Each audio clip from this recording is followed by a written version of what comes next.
आप सभी देख रहे हैं हाइड्रोलिक्स, और हाइड्रोलिक्स में चैप्टर नंबर 5 हाइड्रोडायनेमिक्स देख रहे हैं। और हाइड्रोडायनेमिक्स में मेन और बेस्ट इम्पॉर्टेंट अगर कुछ टॉपिक है तो वो है बर्नौलीज इक्वेशन। अब बर्नौलीज इक्वेशन को डेरिवेशन ये सब चीज़ें बता दिया है, उससे रिलेटेड ये न्यूमेरिकल है, उसी से रिलेटेड ये न्यूमेरिकल है। जब भी देखो क्वेश्चन को कैटेगराइज भी करना सीखें कि जब क्वेश्चन कोई आता है तो कैसे हमें पता चलेगा कि ये इस टाइप के इक्वेशन को यूज करना है, ये फॉर्मूला यूज करना है। तो ये सब चीज़ें प्रैक्टिस से आती है। ज़्यादा से ज़्यादा जब हम प्रैक्टिस करते हैं तो हमें हर क्वेश्चन सॉल्व करने का तरीका मिल जाता है। तो आपके सामने ये क्वेश्चन है और चलिए हम इसको मिलजुल के सॉल्व करते हैं। कैसे सॉल्व किया जाएगा एकदम सिंपल तरीके में मैं आपको समझा दूंगा कि ताकि आपको आइडिया मिल जाए। तो चलिए यहाँ पे देख लेते हैं क्या क्वेश्चन दिया है। Water is flowing through a pipe having diameter 30 centimetre.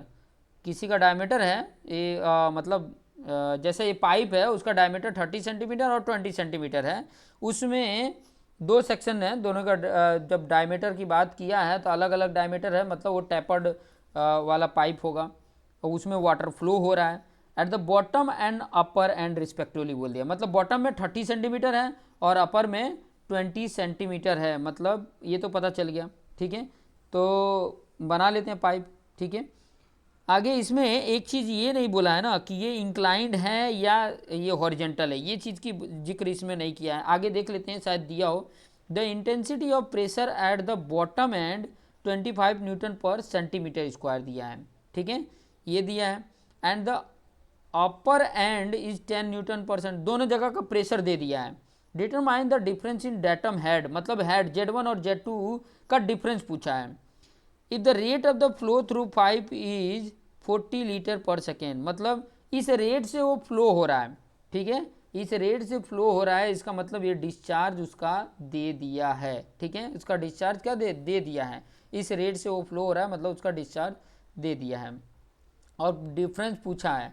तो एक चीज़ यहाँ पर अगर मैं बात बताऊँ, अगर हेड का डिफरेंस बोल रहा है तो वो टैपर्ड ही होगा, तभी तो टैपर्ड है तभी तो यहाँ पर मैं इसको बना लेता हूँ इस प्रकार से। देखो इसका फिगर जब मैं बनाऊँ तो देखो यहाँ नीचे वाला का ज़्यादा है डायमीटर और ऊपर वाले का कम है। इस तरीके से बना लेता हूँ।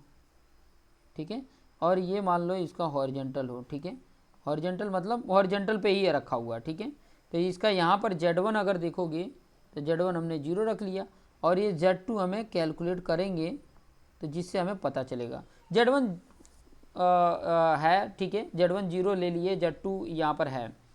यहाँ का प्रेशर देखो, यहाँ पे ये 1-1 सेक्शन है इसलिए 1-1 ले रहा हूँ, यहाँ 2-2 सेक्शन है। ठीक है, तो 2-2 सेक्शन ये पाइप है और दोनों जगह का डायमीटर दिया हुआ है। तो D1 कितना दिया है, देखो D1 जो है ये लिख लेता हूँ, D1 दिया है 30 सेंटीमीटर क्योंकि बॉटम है, और इसकी वैल्यू अगर मीटर में कन्वर्ट करते हैं तो आ जाता है 0.3 मीटर आ जाएगा, क्योंकि ये सेंटीमीटर में दिया था तो मीटर में कन्वर्ट कर लिए।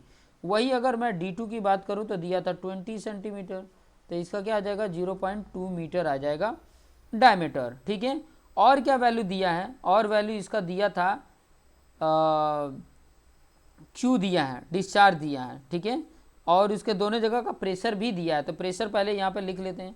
प्रेशर क्या दिया था, आप लोगों ने क्वेश्चन अगर नहीं लिखा है तो पहले क्वेश्चन लिख लीजिए, वीडियो को पॉज करके पहले क्वेश्चन लिख लीजिए। ठीक है, क्योंकि मेरे पास क्वेश्चन मेरे सामने है, मैं उधर से देख के मैं बना रहा हूँ। ठीक है, तो यहाँ पर प्रेशर दिया था P1, देखो पहले सेक्शन पे प्रेशर कितना है 25 न्यूटन पर सेंटीमीटर स्क्वायर है। तो इसको किलो न्यूटन पर मीटर स्क्वायर में बनाना पड़ेगा क्योंकि यही यूनिट पे हमें निकालने होते हैं, यही यूनिट उसमें बर्नौलीज में भी दिया है। तो इसको बना लेंगे। अब देखिए 25 है, किलो न्यूटन अगर कन्वर्ट करोगे, न्यूटन को अगर किलो न्यूटन में करना हो तो क्या करेंगे, 10⁻³ से मल्टीप्लिकेशन कर देंगे तो किलो न्यूटन हो गया। ये अभी ये किलो न्यूटन हो गया। अब सेंटीमीटर स्क्वायर को अगर मीटर स्क्वायर में कन्वर्ट करना है, मतलब छोटे यूनिट को बड़ा यूनिट बनाना है।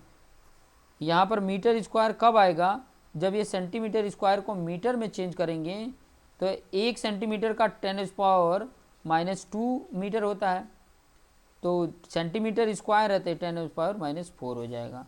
तो यहाँ पर अगर देखेंगे तो ये वैल्यू आ जाएगी 250 किलो न्यूटन पर मीटर स्क्वायर आ गया।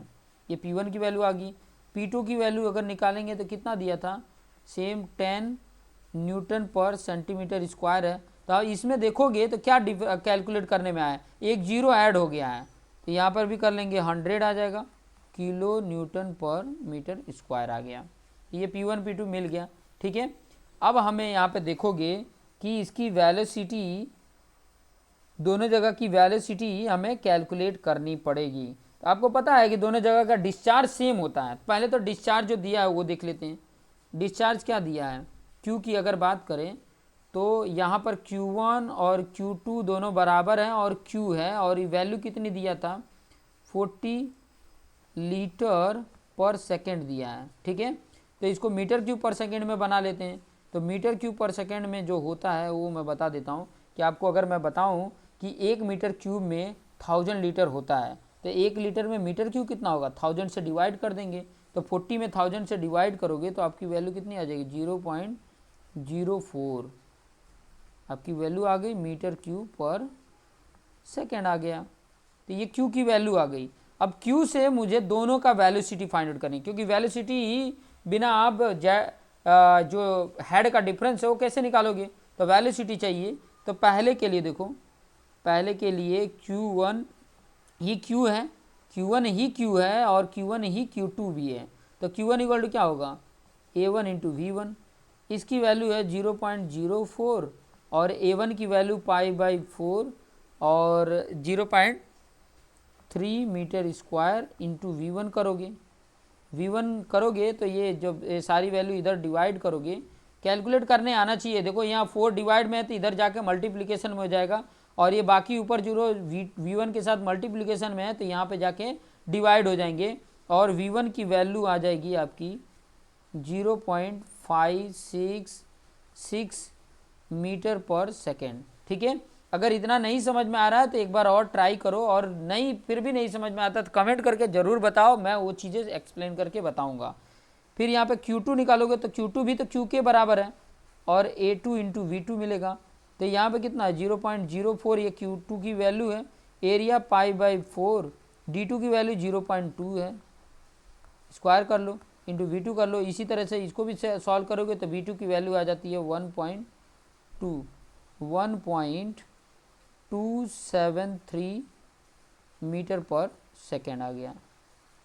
ये V2 की वैल्यू आ गई और यहाँ पर V1 की वैल्यू आ गई थी, ठीक है। अब V1 V2 ये सब कुछ मिल गया, तो अब मैं बर्नौलीज का इक्वेशन अप्लाई करूँगा।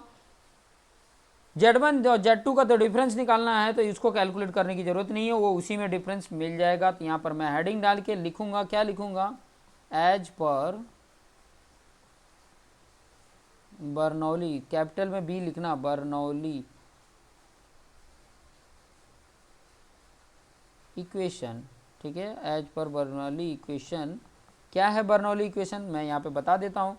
फॉर्मूला सबसे पहले लिख देता हूँ, Z1 plus P1 upon W1 plus V1 square upon 2G equal to Z2 plus P2 upon W plus V2 square upon 2G। Value put कर देते हैं, फटाफट वैल्यू पुट कर दो। Z1 की वैल्यू तो हमें नहीं पता है, P1 की वैल्यू हमें पता है 250 अपॉन ये 9.81 प्लस, देखो ये 9.81 जो आ रहा है, ये चीज़ें आपको ध्यान में रहना चाहिए कि ये वेट डेंसिटी है, ठीक है, वेट डेंसिटी है, ना कि आपका जी की वैल्यू है। जी की वैल्यू भी 9.81 होती है, लेकिन उसकी यूनिट मीटर पर सेकेंड होती है, इसका यूनिट किलो न्यूटन पर मीटर स्क्वायर है, ठीक है, किलो न्यूटन पर मीटर क्यूब है। ये वेट डेंसिटी है ना, तो किलो न्यूटन पर मीटर क्यूब है, और ये किलो न्यूटन पर मीटर स्क्वायर है। तो ये चीज़ें थोड़ा सा ध्यान में रखेंगे। और ये V1 की वैल्यू कितनी आई थी, 0.566 का स्क्वायर कर दो इंटू 2 इंटू 9.81 कर दो। फिर यहाँ पे Z2 की वैल्यू ऐसे ही रहने दो, Z2 तो हमें पता नहीं है, यहाँ पर ये थोड़ा सा आ गया है, Z2 की वैल्यू नहीं पता, तो P2 की वैल्यू तो पता है ना, P2 की वैल्यू पुट कर दो, 100 अपॉन 9.81 आ जाएगा, और प्लस V2 की वैल्यू कितनी है, 1.273 का स्क्वायर कर लो अपॉन 2 इंटू 9.81 कर लो। सब में 9.81 का मल्टीप्लिकेशन कर दो, 9.81 एक काम करते हैं, मल्टीप्लिकेशन नहीं बाकी सबको सॉल्व करके लिख देते हैं। यहाँ पे बचा Z1 और प्लस ये 25.484 आ जाएगा। इसको सॉल्व कर लोगे तो आपका आ जाएगा 0.0163 आ जाएगा, इक्वल टू Z2 है। और ये 100/9.81 करोगे तो आपकी वैल्यू आ जाती है 10.193 आ जाता है, प्लस इसको जब सॉल्व करोगे तो आपकी इसकी वैल्यू आ जाती है 0.0825 आ जाता है। ठीक है, अब मैं क्या करूँगा कि ये सारी वैल्यू को थोड़ा सा ऐड कर लूँगा, तो यहाँ पे क्या आ जाएगा Z1 प्लस 25.50 आ जाएगा। ठीक है, ये आ गया। और यहाँ पर Z2 प्लस इसको दोनों को सॉल्व कर लोगे तो आ जाएगा आपका 10.275 आ गया। ये चीज़ें आपके सामने आ गई हैं। ठीक है, तो यहाँ पर क्या करोगे, देखो ये वैल्यू किसकी ज़्यादा है, ये वैल्यू इसमें ज़्यादा है, तो ये वैल्यू इधर कर लो, फिर बाद में यहाँ पर Z2 माइनस Z1 करोगे। ये पहले भी मैंने आपको बता के रखा है, तो 25.50 माइनस 10.275 करोगे तो आपकी वैल्यू Z2 माइनस Z1 आ जाएगी 15.225 मीटर आ जाएगा। तो ये चीज़ इस तरीके से डिफरेंस आप निकाल सकते हो। बड़ा आसान तरीका है, कुछ है नहीं, बस सिंपल तरीका है। ये सिंपल तरीका अगर आप यूज करते हो तो आसानी से ये कैलकुलेट करके आप आसानी से ला सकते हो। बहुत ही सिंपल तरीका है, ये टेक्निक यूज करके उनका डिफरेंस आप फाइंड आउट करके इस तरीके से बता सकते हो। तो देखते रहिए, और जो भी अगर आपको पॉइंट नहीं समझ में आ रहा है तो कमेंट करके ज़रूर बताइए, मैं उसकी सॉल्यूशन आपको प्रोवाइड करूंगा और आपको गाइडलाइन भी करूंगा। कोई भी ऐसा प्रॉब्लम है जो आप देखो, ज़्यादा से ज़्यादा क्वेश्चन करो, मैं 2-4 क्वेश्चन बताता हूँ, कॉन्सेप्ट बताता हूँ, उस कॉन्सेप्ट का यूज करके बुक का सल्यूशन मत देखो, खुद से करो। पेपर GTU का है या कोई भी यूनिवर्सिटी का है, वो पेपर उठाओ, उसके सल्यूशन करो।